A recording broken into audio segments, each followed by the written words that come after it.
जय श्री कृष्णा। राधे राधे। श्री हरिदास। आप सभी को अखंड सौभाग्य देने वाले करवा चौथ के व्रत की हार्दिक शुभकामना। कार्तिक मास की कृष्ण पक्ष की चतुर्थी को करवा चौथ मनाई जाती है। महिलाएं अपने पति की लंबी आयु की प्राप्ति के लिए करवा चौथ का निर्जल उपवास रखती है। रात्रि में चंद्रमा को अर्घ देने के पश्चात पति का चेहरा देखने के बाद ही सभी स्त्रियां अपना व्रत खोलती है। शास्त्रों के अनुसार यह व्रत करने से केवल पति की आयु ही लंबी नहीं होती है, बल्कि इस व्रत से वैवाहिक जीवन की सभी परेशानियां भी खत्म हो जाती है, वह सौभाग्य में वृद्धि होती है। तो चलिए शुरू करते हैं करवा चौथ की व्रत कथा का। एक गांव में एक साहूकार रहता था। उसके 7 बेटे और एक बेटी थी। कार्तिक मास की कृष्ण पक्ष की चतुर्थी आई, तब सेठानी और उसकी 7 बहुओं व उसकी बेटी ने करवा चौथ का व्रत रखा। साहूकार के बेटे अपनी बहन से बहुत प्यार करते थे, और करते भी क्यों नहीं, क्योंकि वह 7 भाइयों की इकलौती बहन जो थी। वे सभी भाई बहन एक साथ ही भोजन किया करते थे। अब भाइयों ने भोजन के समय अपनी बहन को भोजन के लिए बुलाया। तब बहन बोली कि अभी चंद्रमा नहीं निकला है, चंद्रमा के निकलने के बाद उसे अर्घ देकर ही मैं भोजन करूंगी। बहन की यह बात सुनकर भाइयों ने नगर के बाहर जाकर एक पहाड़ी पर आग जला दी और छलनी ले जाकर उसमें से उजाला दिखाकर अपनी बहन से बोले कि हे बहन, चांद आ गया है, अर्घ देकर व पूजा करके भोजन करो। साहूकार की बेटी ने अपनी भाभियों से कहा कि भाभी देखो, चांद आ गया है, आप भी अर्घ देकर भोजन कर लो। ननद की बात सुनकर भाभियाँ कहने लगी, बाई सा, ये तो आपका अर्थात ननद का चांद है, भाभियों का चांद आने में अभी देर है। अब वह ननद तो बहुत भोली थी और उसे बहुत तेज भूख व प्यास लगी थी।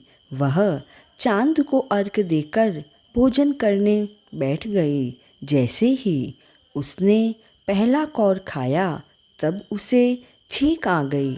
दूसरा कौर खाते ही उसमें बाल निकला, और तीसरा कौर खाने ही वाली थी कि उसके ससुराल से बुलावा आ गया कि उसका पति बीमार है और वह जिस अवस्था में हो वैसे ही आ जाए।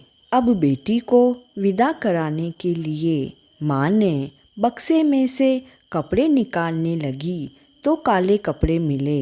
दूसरी बार सफ़ेद कपड़े मिले तो बेटी ने माँ से कहा, माँ आप रहने दो, मैं चली जाती हूँ। माँ घबरा कर बेटी से बोली कि बेटी, रास्ते में छोटा बड़ा कोई भी मिले सभी के पाँव छूती जाना, और जो भी सदा सुहागन का आशीर्वाद दे वहीं अपने पल्ले पर गांठ बांध लेना। बेटी ने कहा, ठीक है माँ, मैं ऐसा ही करूँगी, और वह अपने ससुराल जाने के लिए रवाना हो गई। अब रास्ते में जो भी मिला वह उसके पाँव छूती गई। सभी ने सुखी रहो, खुश रहो, पीहर का सुख मिले ऐसा आशीर्वाद दिया। इस तरह वह अपने ससुराल पहुंच गई।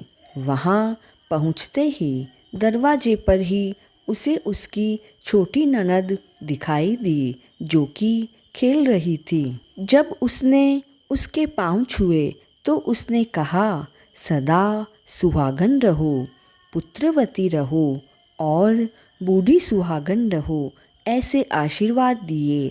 यह सुनते ही उसने अपने पल्ले पर गांठ बांध ली। अब वह जैसे ही घर के अंदर गई तो अंदर जाते ही उस पर तो दुखों का पहाड़ टूट गया। उसने देखा कि उसका पति मरा हुआ जमीन पर लेटा है और उसे ले जाने की तैयारी हो रही है। वह बहुत रोई चिल्लाई। जैसे ही उसे ले जाने लगे तो वह रोती बिलखती हुई कहने लगी कि मैं इन्हें ले जाने नहीं दूंगी। पर उसकी बात किसी ने भी नहीं सुनी। तो वह कहने लगी कि मैं भी जाऊंगी आप सभी के साथ, और वह नहीं मानी। तो सभी लोग बोले कि चलो इसे भी साथ में ले लो।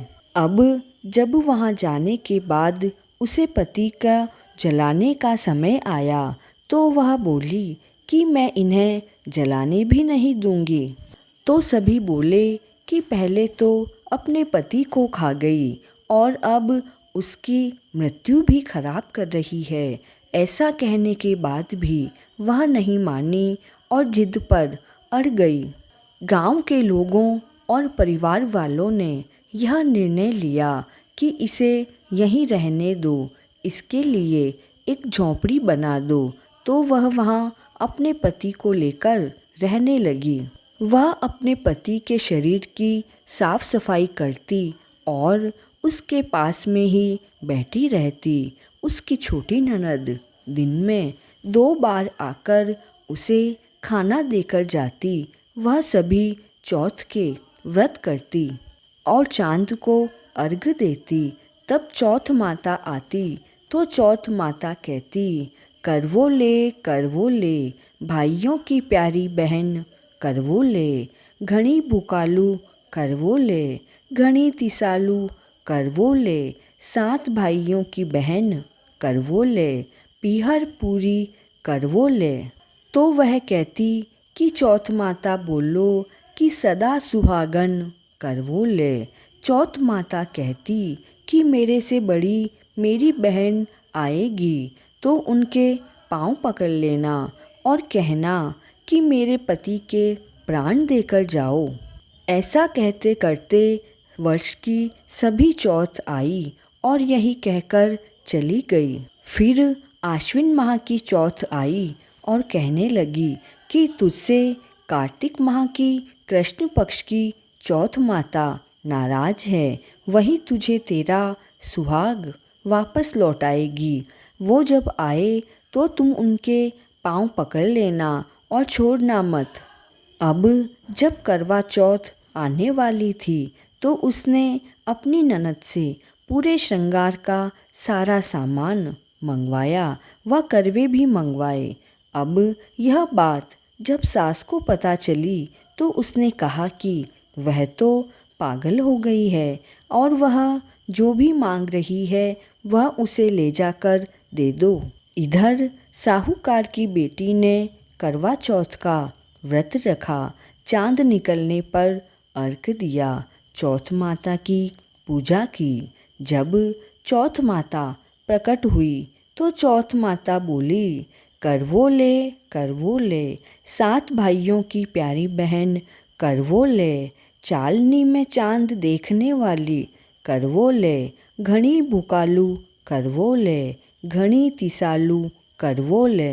तब उसने चौथ माता के पाँव पकड़ लिए और बोली, माता मुझे मेरा सुहाग वापस दे दो। तो चौथ माता बोली कि तू तो बड़ी भूखी है, 7 भाइयों की प्यारी बहन है, तुझे सुहाग की भला क्या ज़रूरत है। तब वह बोली, हे चौथ माता, मैं आपके पाँव तब तक नहीं छोड़ूंगी जब तक कि आप मुझे मेरा सुहाग वापस नहीं दे देती। फिर चौथ माता ने उसकी भक्ति से प्रसन्न होकर चौथ माता ने सुहाग की सारी सामग्री मांगी। तो उसने 16 ही श्रृंगार का सारा सामान चौथ माता को दिया। तब चौथ माता ने आँख में से काजल, नाखूनों में से मेहंदी निकाली, वह मांग से सिंदूर निकाला और चिट्टी अंगुली से छींटा दिया और छींटा पड़ते ही उसका पति जीवित होकर बैठ गया।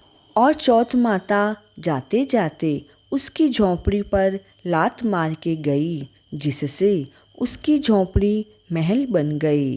अब जब छोटी ननद अगले दिन खाना लाई तो उसने देखा कि झोंपड़ी की जगह तो एक सुंदर सा महल खड़ा है, और वह ननद को देखते ही दौड़ी दौड़ी उसके पास आई और बोली, देखो बाई सा, आपका भाई वापस आ गया। जल्दी से घर जाओ और घर जाकर सासू माँ से कहो कि गाजे बाजे के साथ हमें लेने आए। अब ननद तो दौड़ी दौड़ी घर गई और माँ से कहने लगी कि माँ, भाई जिंदा हो गया। तब माँ ने कहा, भाभी के साथ तेरा भी दिमाग खराब हो गया लगता है। तब ननद बोली, नहीं माँ, मैंने अपनी आँखों से देखा है, भाई तो सच में जिंदा हो गया है। भाभी ने हम सभी को गाजे बाजे के साथ बुलाया है। अब पूरा परिवार गाजे बाजे के साथ उन्हें लेने पहुंचा। बेटे को जिंदा देखकर सास बहू के पैर छूने लगी तो बहू ने अपनी सास के पैर छुए और बोली कि माँ, आपका बेटा वापस आ गया है। और यह सब चौथ माता के आशीर्वाद से ही संभव हुआ है। तो सास बोली कि मैंने तो साल भर से इसे मरा मानकर घर से बाहर भेज दिया था, ये तो तेरे ही कारण वापस आया है। हे चौथ माता, जैसे साहूकार की बेटी को सुहाग दिया वैसा सभी को देना। कहानी अधूरी हो तो पूरी करना और पूरी हो तो मान लेना। अखंड सौभाग्य को देने वाले करवा चौथ की व्रत कथा को अधिक से अधिक शेयर करें। कार्तिक मास महात्म्य में व कार्तिक मास की कहानियाँ सुनने के लिए please like, share and subscribe this channel. Chauth Mata की कहानी सुनने के बाद गणेश जी की कहानी अवश्य सुनें, जिसका लिंक डिस्क्रिप्शन बॉक्स में मिल जाएगा। जय श्री कृष्णा।